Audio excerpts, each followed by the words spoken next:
So, if you've seen my 2021 predictions video, you know I expect a lot from Esteban Ocon this year. I think he will beat Fernando Alonso in the newly formed Alpine team, and I expect him to finish in P8 in the Drivers' Championship.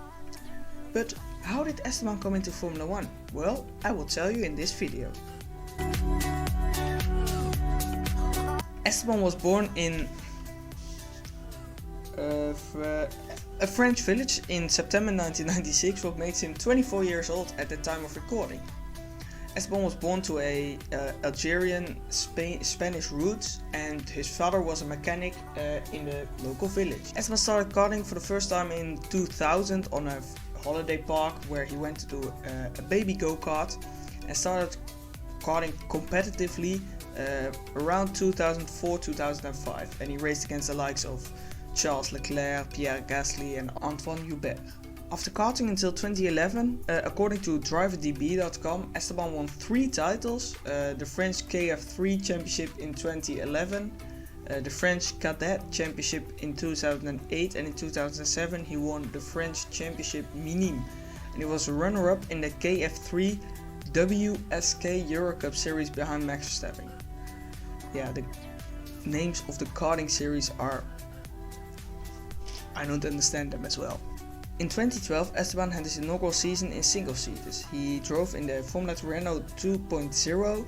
At Monza was his first race, where he finished in P8 and P5. And in that weekend, Daniel Kvyat won both races, and eventually the Russian won the championship, as Alexander Albon retired in both races actually. Esteban finished on the podium twice at the Red Bull Ring and got a fastest lap there as well. He finished in P7 in the championship with 69 points. So that was the Formula Renault 2.0 Alps series, and he also drove as 15-year-old against a stacked Formula 2 Renault Eurocup series. He drove against the likes of Daniel Kvyat, Pierre Gasly, Alexander Albon, Nick de Vries, Jordan King, Oliver Rowland and Stoffel Vandoorne. Esteban managed to get one podium in a season that was dominated by Daniel Kvyat and Stoffel Vandoorne, with Stoffel winning the championship eventually. In 2013, only his second season in single-seaters, he finished in P3 in the championship of Formula Renault 2.0 Eurocup with 2 wins, a pole and a fastest lap. He also drove in Formula Renault 2.0 NAC, where he drove 8 of the 16 races and also took a win and 2 podiums. In 2013 and 2014 he also raced in the Macau GP, where Esteban finished in P10 in 2013 and DNF'd in 2014.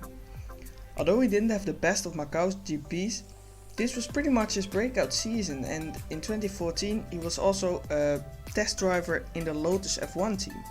He made his debut in a 2-day test and also drove in the Abu Dhabi Grand Prix free practice session. Esteban finished in P1 in the championship, although he got only 9 wins and Max got 10, where actually 6 of them were back-to-back from the Norrisring and Spa. But if you want to know the story about Max, tell it me in the comments down below and I can make a video about it. Actually, if you do that, also like and subscribe, I would really appreciate that, so thanks. But let's get on with the video. In 2015, Esteban competed in the GP3 series, as he won the title against Luca Chiotto. Esteban actually had a 9-race second place streak from Silverstone to the Hungaroring to Spa to Monza to Sochi, and actually Esteban finished on the podium in 77% of the races in that year. He also was a test driver for Force India, but didn't drive in any free practice session. Esteban became a Mercedes Junior in that year, and knowing there was only one other Mercedes Junior, who was Pascal Wehrlein, and knowing his path, well, actually Esteban didn't know in 2015, but Pascal will make his Formula 1 debut in 2016 after driving in DTM in 2015. Esteban knew what his path would be, and he went on to drive in the DTM in the start of 2016. But Ocon wasn't as successful as Wehrlein, who actually won the title.